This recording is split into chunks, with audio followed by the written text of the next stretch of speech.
me. Okay. Okay.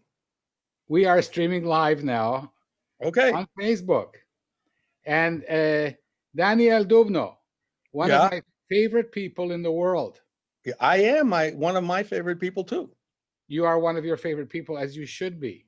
Right. Right. Right. Right. And I've And woken you. you are adorable. I love you too, but when you say that in a bathrobe, I kind of worry. No, no. I did not just wear one bathrobe for you. I wore a choice of bathrobes. So I could take off my formal Okay, no, bathrobe no, and wear an informal we'll, bathrobe. we'll stay with what we got. We'll I stay think with that's what a we got. safe plan. Okay. When I talked about uncovering and discovering you, Yes, that wasn't what I had in mind.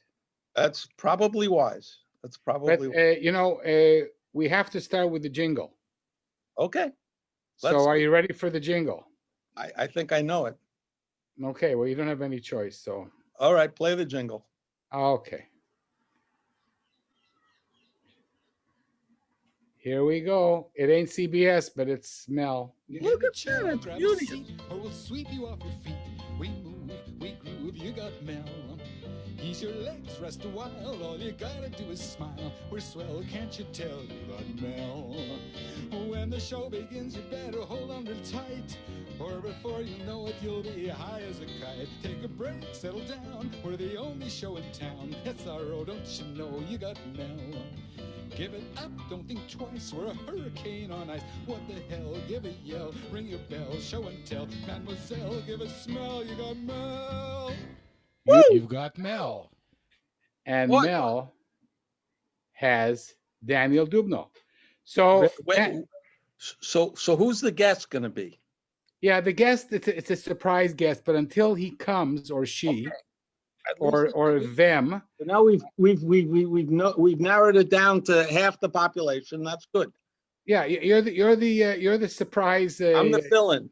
Yeah, you're warming up for the main attraction. I can't wait to see that guy. That's the So guy I'm here to see. so Daniel, I'm going to put you now in the main gallery here. Main And gallery. well, Okay. yeah, no, the speaker view, and I want you to tell the world your story. Start at the beginning. I was born in a small town. We didn't have a lot of chickens or we were poor.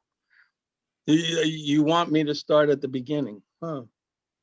Well, when apparently, I don't know if this is too early, too soon maybe, but apparently when I was born, my mother sang, "For unto us a son is given, unto us, and his name shall be called Wonderful, Counselor, Almighty God, the Everlasting Father, the Prince of Peace."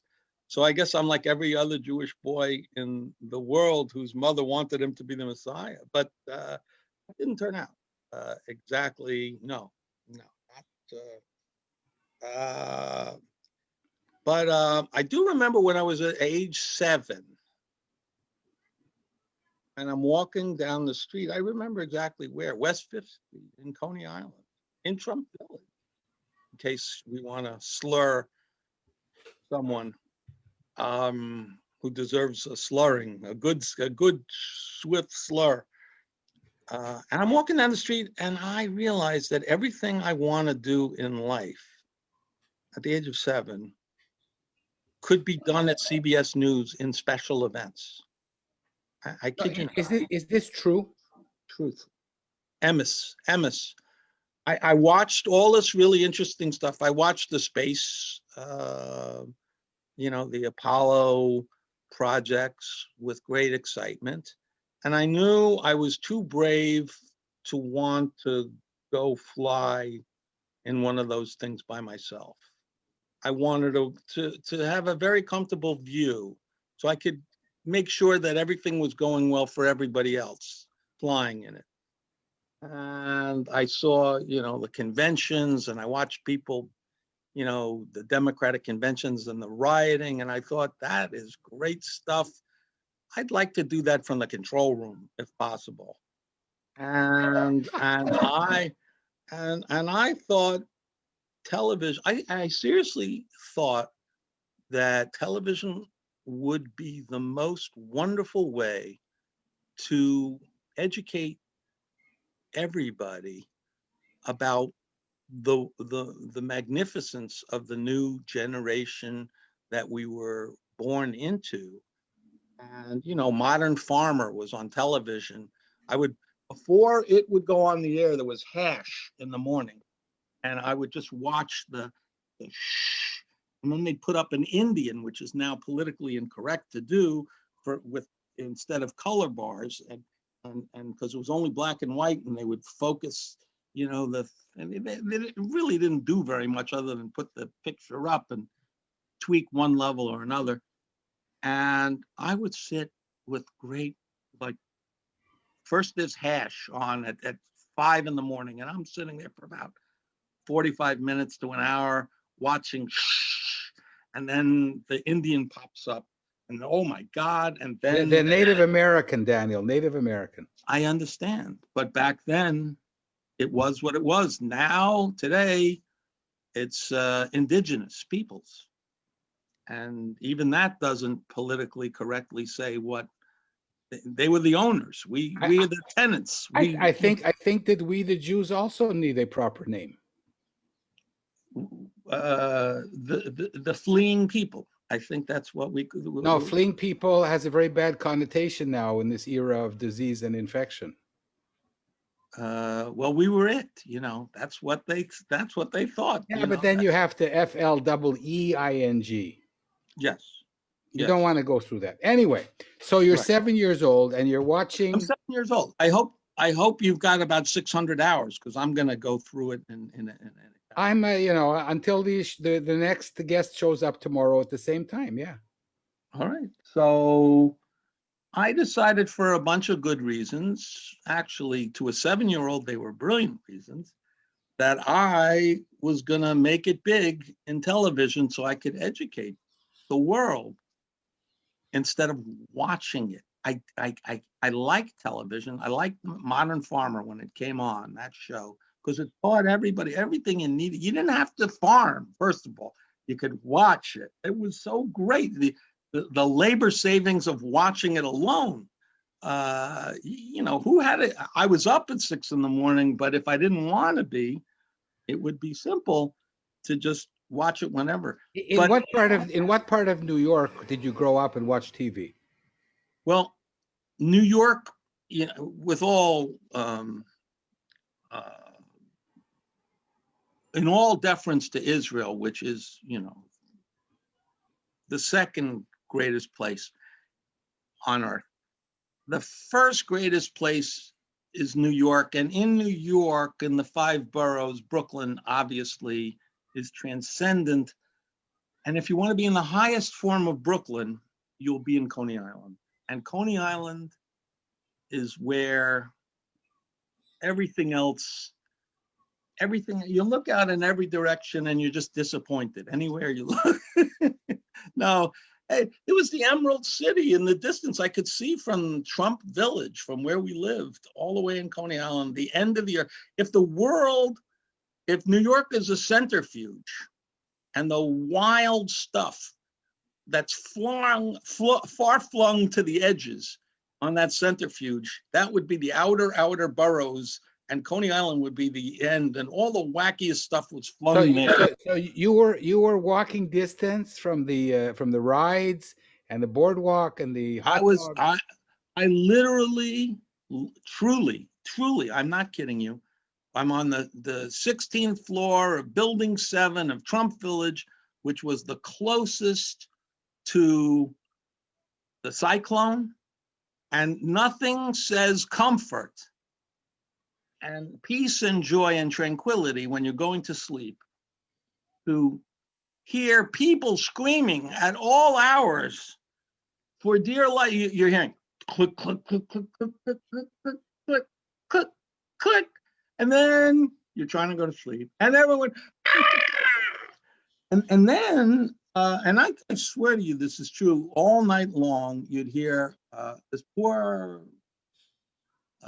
Puerto Rican fellow, I would imagine, because the only Hispanics we knew, or Latin Americans, or were from Puerto Rico at that time, and he'd be saying bumper car, bumper car, bumper car, all night, bumper cars, and And I kid you not. So that you out- grew up in a circus, Daniel. You grew up in a circus. Well, it was Trump Village, first of all, and no ringmaster is more sublime than the great clown who was back then known for the charming view that nobody other than Jewish people should live in those houses. And he did sign a consent decree and pay a fine for it. But also out the window, also out, well, because it was there. The convergence of the F train and the D train, one coming this way, one coming this way, one screeching like hell as it turned into the West 8th Street station, the other one going gently over past Brighton Beach, coming in that way, and they were screeching all night long. So we heard the roller coaster, and then we heard the trains, and then almost every week we would have wonderful fireworks right outside, and all the other neighbors who didn't have the wonderful view would pile into our apartment and look from the terrace. And I remember that my mom would get a huge thing of cherries, and we'd be spitting cherry pits off the 16th, 16th story there. So that's when your interest in missiles developed. Missiles, yes. Well, fireworks for sure. Pyrotechnics for sure. Yes. Missiles, I think that came from what was going on in the playground below, where I don't know who the kid was who introduced us to a quarter stick of dynamite when we were kids, but it's a memorable. Ash cans really blew up ash cans, and it was nice to. It was something with a yad chazakah, uzran netiyah, really. Anyway, sorry. I've decided to be next to you because I'm having more fun. You want to be next to me? Yeah. Well, next to me over here. Yeah. Just in terms of. Well, I have little props. You might as well see the prop. But so I wanted to tell you about the one other crazy thing that was going on in Coney Island while I'm walking over here. This is a normal. Wow, that's Saddam Hussein's license plate.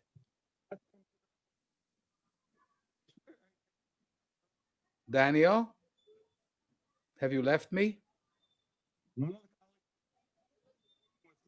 You're back. When he was Nobody can hear you though.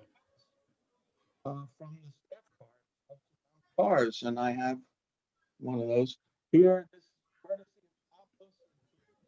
You'll have to move back to where you were so people can hear you. Oh, I'm sorry. I didn't realize that I had a hearing problem. No, now you're okay. Oh, okay. Oh, well, it's because my thumb is on the microphone.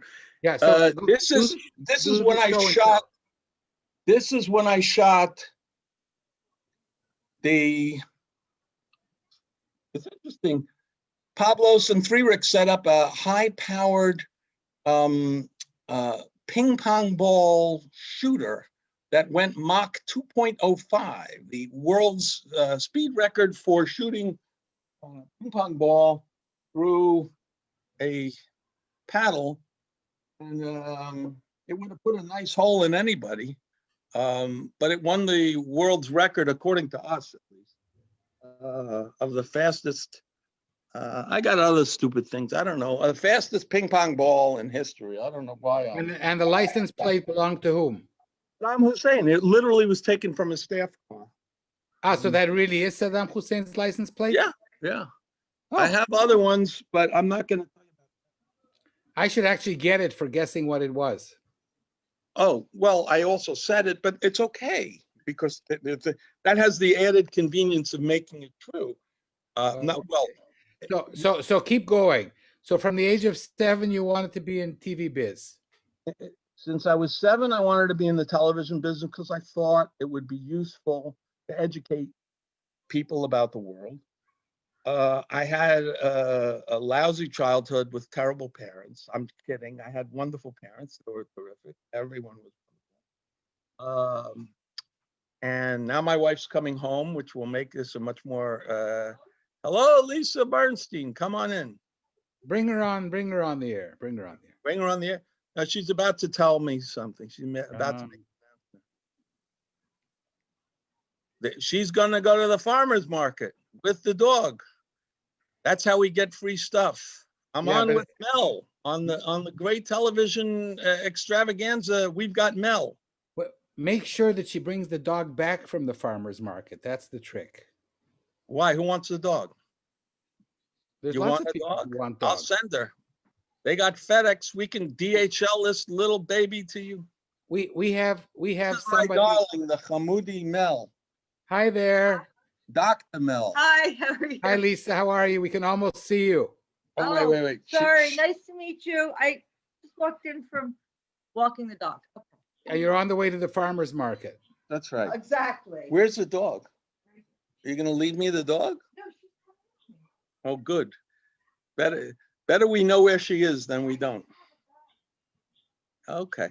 Well, So, speaking of, so far, we're like right on track. so far we're 7. We're So far focused. we're 7. We're That's focused. good. That's Keep going to going. be good. By Yeah. the time I get to 7:30, oh my God. Yeah.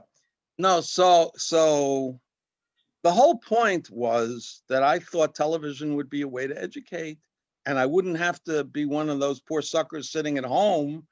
I would be out there living and doing and watching and seeing and all that stuff. It didn't work out exactly that way, in the sense that you end up in the control room most of the time, enjoying the new millennium came, and someone thought it was a good idea to sit in the control room instead of kiss your wife, or my wife in that case. But I was convinced that television was going to be a great future, and some point in the middle of it, I did a lot of I did thousands, tens of thousands of hours of television. I'm not exaggerating. I did all the shows you could want, and then 9/11 happened, and I looked around and I thought, I have lived my life with a life planned by a 7-year-old, and that is an interesting place to be. It's not so much fun when you're, almost 50, 40. I was 47, so I spent most of my career. I started in television at 17. But Daniel, you were like a head producer for CBS. If head means I used my brain, yeah, I was very good. In No, my but you own were a mind, big I was shot. good. There were a lot more important people, and they would tell you so. Give yourself some credit here, kid. Oh, I did. No one else would. So, I know a few people in the world who were on TED. I'm not talking about TEDx, but I don't know anybody who was on TED twice, except you. I was on TED more than twice. There you go. Yeah. TED was fun. TED was nice. TED was interesting. It was very good. It was great. It became a kind of a fun little club of people you really would enjoy talking with. And the best part about TED, from my experience, was never any of the lectures. It was Yossi Vardy, and the lectures I got from him, the darling Yossi Vardy, because the two of us, I caught on from him very quickly that he would sit outside when all the lectures were going on, and he'd find a table, prominent area, and he'd sit, and you'd come over, and it was, if you're lucky, you'd get an audience, and he was the host, the TED show for me. I would do a couple of minutes of shtick on stage, and then I'd come off, and he would do the rest of the shtick for me, and I would, I was blessed by his charm. And We should mention that Yossi brought us together as many of my interviewers, and Yes. just today he agreed to be on the show. Oh my God. Yeah. Will he So, appear physically? well, physically the same way you are, you know? Yeah. Virtuously, not virtually. What does Metaphorically. virtual mean anyway? What does virtual mean? I know what virtuously means, I can but tell you what. virtual reality. I don't know. Is it almost is it almost reality? The words they give these things. Yeah. So you were talking about Google Earth before it was even Google Earth. You are Yes. like you Before are Google had anything to do with Google. exactly, The and one of Google the guys were very nice. yeah, I'm going to ask you. I'm going to try and ask you an intelligent question now, which might be my Okay. first and my last. All right. You studied things that were not science. You went to university and studied economics, arts, journalism, um, Yes. but English, you're very literature. you're very I thought I tech. was going to kibbutz. Of I course thought you I was did. going to live in Israel. And Really? why on earth, really, Emes? So why would How I are have you going to learned? run CBS from Israel? Interestingly enough, I have a woman, I called her my aunt, but she was a cousin, but Ruth Dubno Shmueli, Uh-huh. uh, a television producer in Israel, who was the first woman producer of your evening news. Kan Wow. Shirei Yisrael Mirushalayim Shalom Rav, Hasha. Wow. Yeah, whatever, and she would do this TV show, and I thought I'm going to meld the two ideas, the beautiful idea of television education, and also live on kibbutz. So I'd get on the. I hoped I had a motorcycle, and I would go in my mind's eye. I would I would ride off into Jerusalem, do a TV show, and then come back to the kibbutz like all the tired people are kind of doing today. It was a very modern concept back then. But I found out I didn't even need the Israel thing after all. It was like, you know, I I kind of think one thing. Not that I want to harken back to 7 again, because that was taking you through that treacherous road is terrifying. But remember, I told you there was the cyclone and there was the trains. I didn't tell you that right opposite where I lived, there was also the aquarium. And if you're not crazy enough from all the sounds of living in the circus, the sounds of the sea lions in the morning going, oh, oh, oh, oh, and then the beluga whales, and they didn't have savruga whales. They only had beluga. They would come up and splash down, and you'd hear. Yeah, I don't know if you know what the sound of a whale going up and crashing down. It is not normal, and they had this wonderful thing. It was a bathysphere. It terrified me. It was this tiny 4-foot diameter wrought cast iron sphere with bolts all around it and a tiny thick glass. And these two guys, Beebe and Barton, went in it and went down about 3,000 feet. And I said, no chance am I ever going to do anything dumb as that. But later in life, I had the pleasure, the real joy of going in a similar type deep submersible.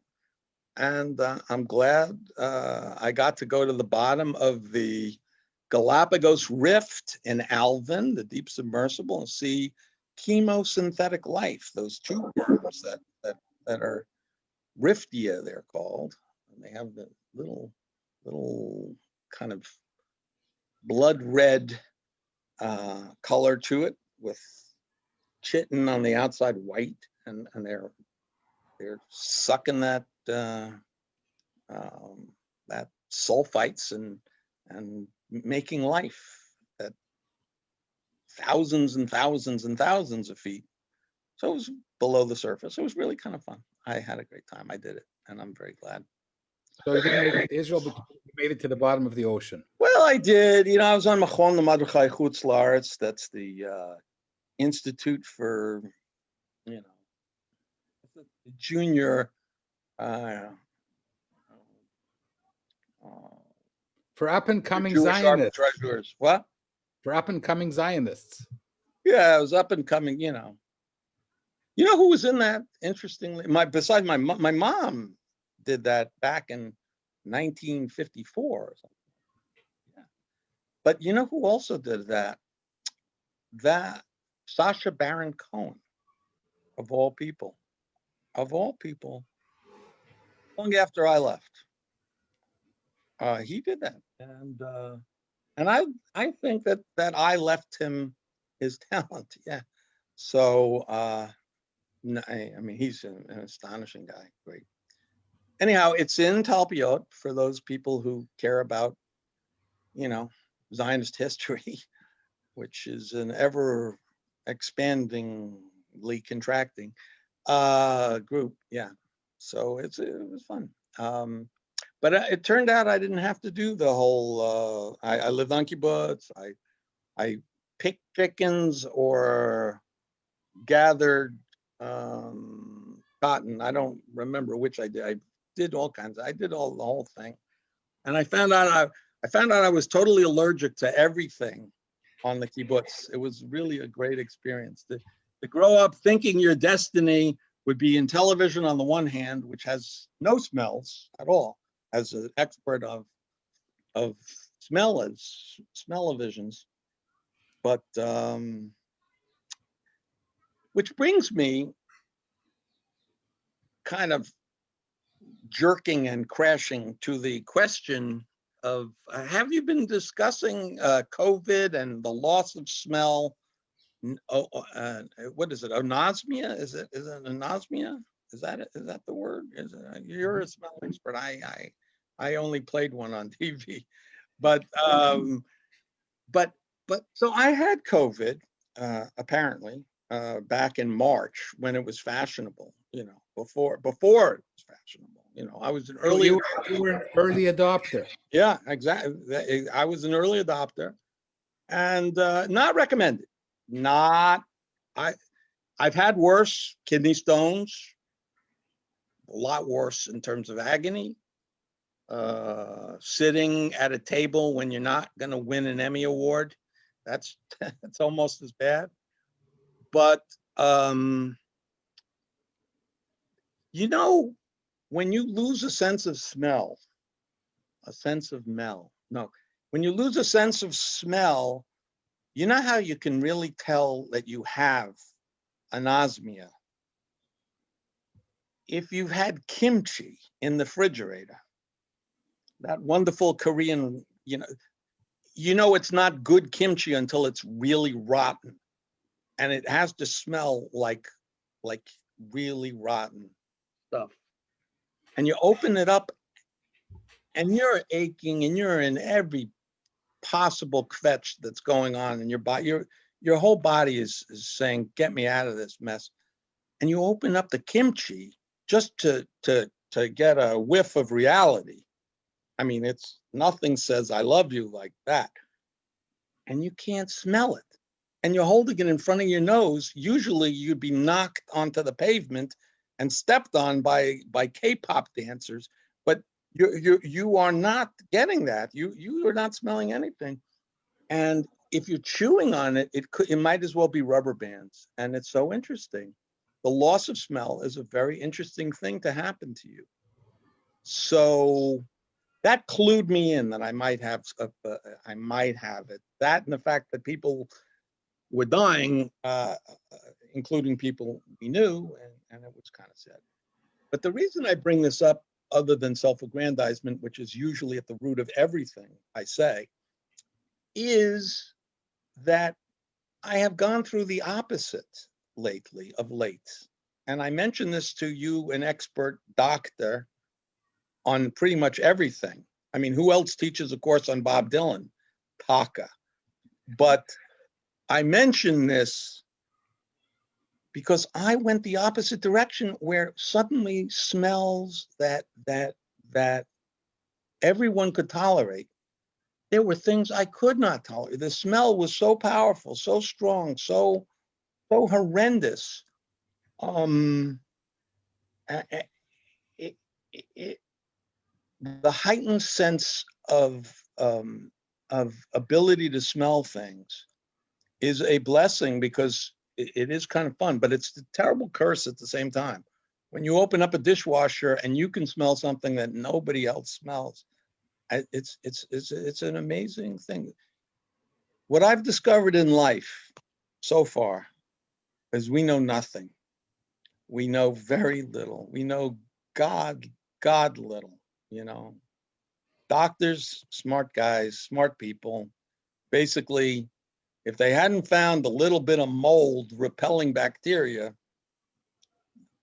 we would be in a quite a pickle. They would still be charging more than they deserve, but you know, I mean, it's true they could put your brain in sideways nowadays, which is kind of the plus for those of us who benefited from such things. But anyway, darling, do you like the new Bob Dylan album? Making an incredibly grand segue. I'm not going to comment here on Bob Dylan. And this is your show. Yes. So can I ask you a question? And no, Okay, you that's can fair. ask me how I am. What? You can You're ask me not going how to I am. comment on Bob Dylan. Okay, that's what about Bruce Springsteen? At least that's an album to No, talk. but you see, because I'm older than you are by many. That's only in your imagination. My Um, wife says, I yes. said to my wife, I'm a 90-year-old trapped in a 60-year-old body. And she said, no, you're a 90-year-old trapped in an 80-year-old body. And that's my wife. She, that's. No, but I'm okay. So very little that Bob Dylan did after the mid '60s is stuff that I personally like, including Okay. including his behavior. So You mean I, the Goyish period? in all the periods, the Goyish, the Jewish, the extra Jewish. Ah, you're Uh, missing out. You're yeah, missing out. that's what people tell me. It's okay. You got plenty of time. I Uh, spent the past year, many people say this past year was a waste, and I would not disagree with them at all. I would say no, but I have used the last year instead of studying the Talmud, and I have pretty much every episode on the shelf up there. I got all the episodes and the commentaries. Uh, but I ended up surprising to myself, going back to my Bob Dylan roots. And I just wanted to tell you that because it's been way too long since you and I have sat around the campfire and played G, D7, C, the basic musical oeuvre of Bob Dylan's chord structure. You know, throw in a E minor here and there, something, but mostly only if you need to. yeah, you don't have to show off. Well, so let me okay, because this Yeah, go ahead. program is about you. Yeah. So what am I missing in the later Bob Dylan after the late '60s?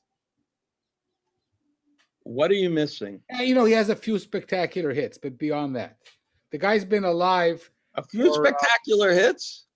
If somebody dropped the books that I have of all his song lyrics out the window from this story, I could put a dent in the pavement outside. He was tremendous. Much as I was mocking his musical sense, some of his best lyrics are without words. That wonderful song that goes la la la la la la la la la la la la la la la la la la la. And everyone thought that was even his worst albums are terrific. The guy is a genius. And genius is a word that is bandied about. We should be lucky to see a few. I've met a few. They're usually very flawed people. I don't know if I would like to meet him. I never really wanted to that much. Certainly attending his concerts are a unique experience. Um, he he's been zapped by God or some other power, and he doesn't even know where he gets the lyrics from. I mean, other than real hard work. But I believe the reason he keeps touring is to to pay the piper for giving him these skills. He's as good as Whitman. He's as good as great poets. He's an amazing poet, and I don't think he even knows what half the songs are about. And he would admit that. Nor I. The more you listen to them, uh, um, you may not know what they're about, but you know it when you hear it. Listen, Daniel, I'm losing now half of my readership And maybe by it's a good thing. you're outing me on Bob Dylan. No, it's okay. We don't have to talk about that guy. I think it was a shanda that he won the Nobel Prize You do? instead of my Are hero. you kidding? Compared to Philip Roth? No, but compared to Leonard Cohen, who should have won it, Leonard For- Cohen is a for- dear, for close friend. example. Leonard Cohen, he didn't know that, by the way. But to me, he's one of my closest friends. And Leonard Cohen, he would have given it to Bob Dylan, and Bob Dylan would have taken it. That's the thing about Bob Dylan, you know? He's generous in the fact that if someone else was kind enough to give him the Nobel Prize, no, even when he was offered it, He would send somebody to pick it up. why not? FedEx, it's good. Daniel, let's talk about you. Sure, my favorite topic. Okay. What do you So want? let's talk about something serious like the Beatles. The Beatles. You know, so nice. I'll tell you, it's so nice. It was so nice when John Lennon lived on 72nd Street, and it was a natural place for him to live. And one of my earliest jobs in television was doing a news program for public television, WNET.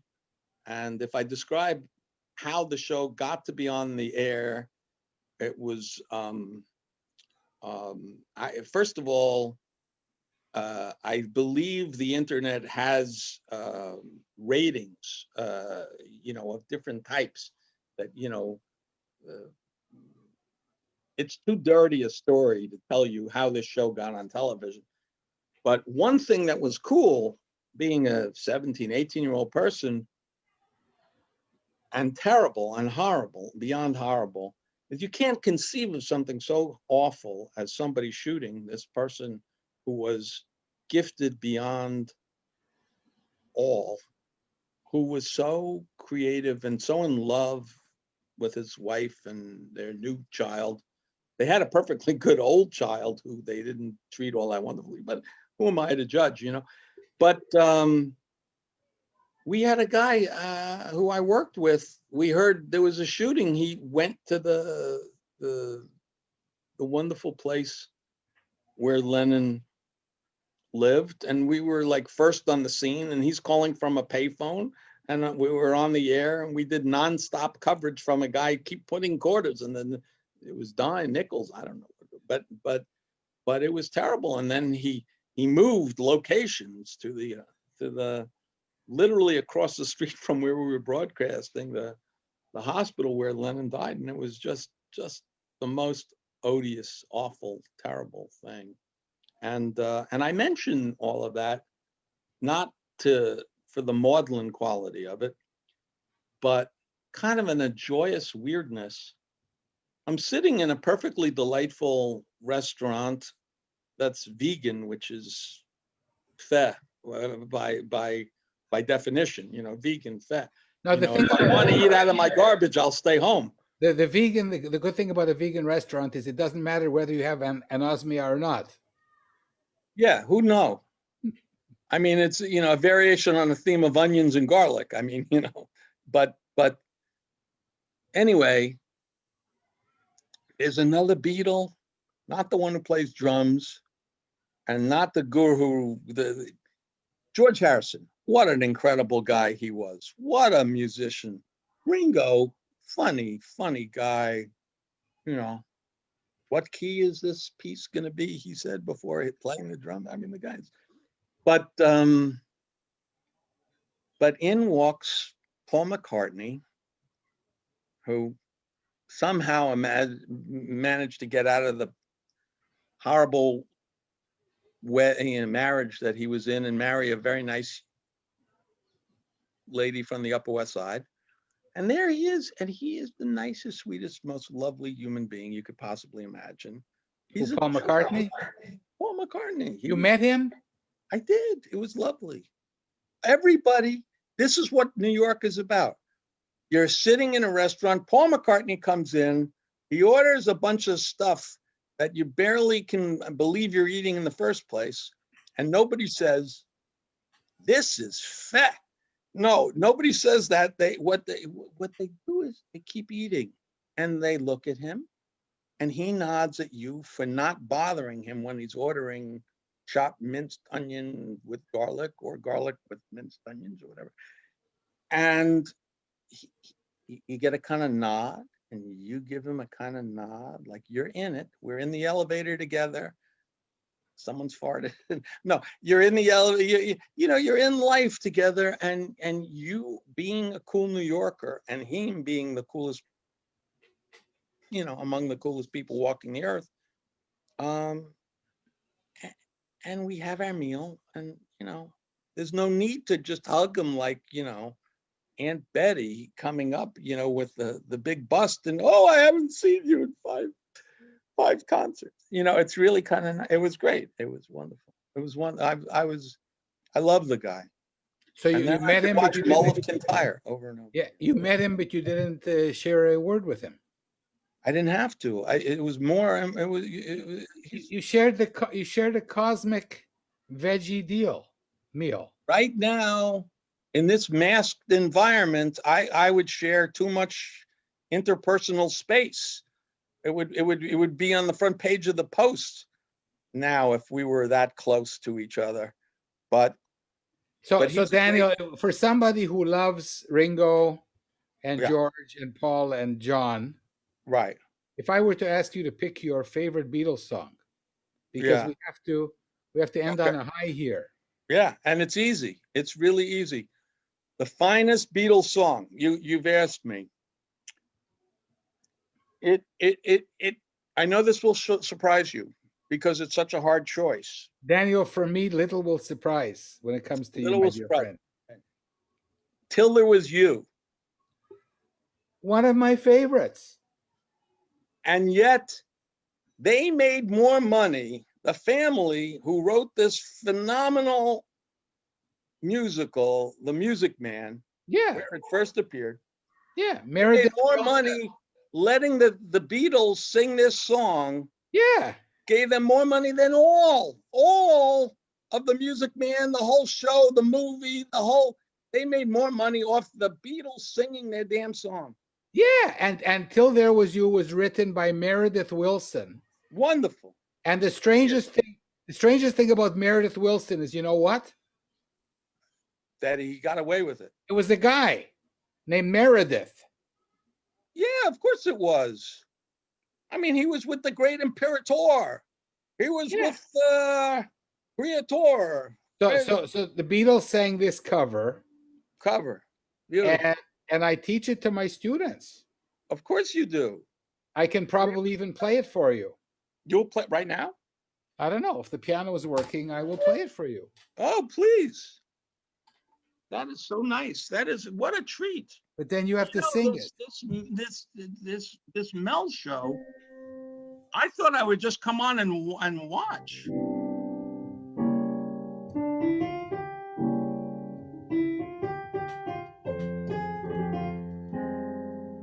And I never heard it at all till there was you.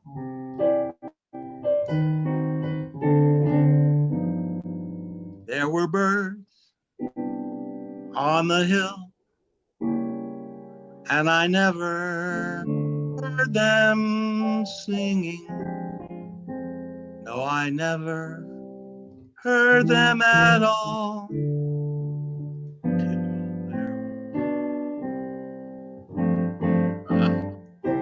So I got to tell you, great little ending note. So a great friend of mine who I worked with, there was a show called the McNeil-Lehrer News Hour. And basically that show every night would debate important issues like vanilla versus chocolate, God, devil. And this kind of thing would go, Republican, not so much. And it would go back and forth like this. And we had a much more interesting show called the McNeil-Lehrer Lunch Hour. And the McNeil-Lehrer Lunch Hour, we would go out and we would talk about real issues that weren't so polarized. And it was really fun. And one of the people that I'd have this delightful repast with, she got married, as people tend to do. And we are in a Boston church. And this is the song, this is their song. And this young lady, whose name I won't mention because she's older now, is walking down the aisle with her love, or he's down there already, and she's coming escorted by someone. And you hear, and she's wearing a dress, never wore a dress before. I mean, the woman was born wearing, boxing gloves. But anyway, this woman is walking down the aisle and the music is playing, and suddenly you can make out the tone. You can make out on the organ that they are playing Till It Was You. And then the woman started singing, and I'm talking, and this is the old church in Boston where they hung the 1 if by land, 2 if by sea, 3 if you can't sing, you're playing the organ. This lady, there will bell on the hill. Oh my God, everybody is hiding under the pews. It was, I never thought someone could ruin a song as beautiful as that one. And so I guess the great lesson I'm going to leave you with is if you can't sing, play an instrument or something. I mean, really, geez, because that was something. And that's a very cosmic way to end our interview. Okay. Well, when is a good guy going to come on? Is there, how much vamping do I have to do anymore? No, I think you did very well, Daniel. Okay. And I'm sending you a giant hug from the Holy Land. A check would be nicer. The check is in the mail, but Israeli mail, being what it is. Oh, well, we're the only country that's so advanced we don't need post boxes anymore. They just took them right out. In this country, we don't need mail. We have more people per capita. Can I say that? More people per capita? More capitas per capita. We have more capita per capita getting sick, and we have more capitas per capita getting inoculated. 11%. So we are going to reach singularity within 2 months. You are going to, yeah. A singular person will have COVID. And that person is the most unlucky fella on earth, by the way. Last guy, that last schnook. All my friends 60 years older are putting up pictures that are annoying the hell out of the rest of us on Facebook about how Israel has got its act together. In the United States, we do one a day, and it's a made-for-television miniseries now. I mean, it's like, some schmuck in America hides 500 vials because that's a good idea to him. Yeah. So we should because this is January the 3rd, 2021. Right. And you at your heart, you are a news person. Right. Yes. The song that we should have sung is Georgia on My Mind. Oh, absolutely. So let's see what happens tomorrow. Okay. I'm not doing this tomorrow, but no, the sun will come out tomorrow. Yeah. That's your bottom dollar that tomorrow there'll be sun. to be fair, we did find out from, they have different drugstores in the United States, like CVS and Rob You Blind and things like that. And CVS told my friend that she can expect to be inoculated in June. And I said, what year? Because I'm telling you, the way that they're doing medical care in the United States, I think the dark ages are looking pretty good compared to what we're doing here. Well, Dan, listen, I hope that it doesn't get so bad that you had wished that you'd stayed on the kibbutz way back when. No, I think Aliyah is going to go right up now that they know that people are getting injections and vaccinations. I mean, it's the only thing going for them. But we don't want uninoculated Jews, You'll take them. Okay, put in your application. Daniel Dubno, love you. Love you back. I loved you first. I knew before you loved me. How could you do that? Okay, maybe I'm just, ex post facto kind of person. I'm kind of get it under the wire. Let's just say it's a mutual fan club. So take care of yourself. All right. And I can't wait to hug you in person. That's true. After you've been jabbed. Yeah, twice. Take care, my friend. Kinernet forever. Kinernet forever. And thank you, Yossi Vardi. Thank you, wherever you are. Thank you. I know where Thank you. Take care, my friend. What was her name? Wherever you are. Yeah. Right in Ramat Gan. Okay. Sending you tons of love. Likewise to everybody who isn't watching. Bye-bye. I love you. Goodbye.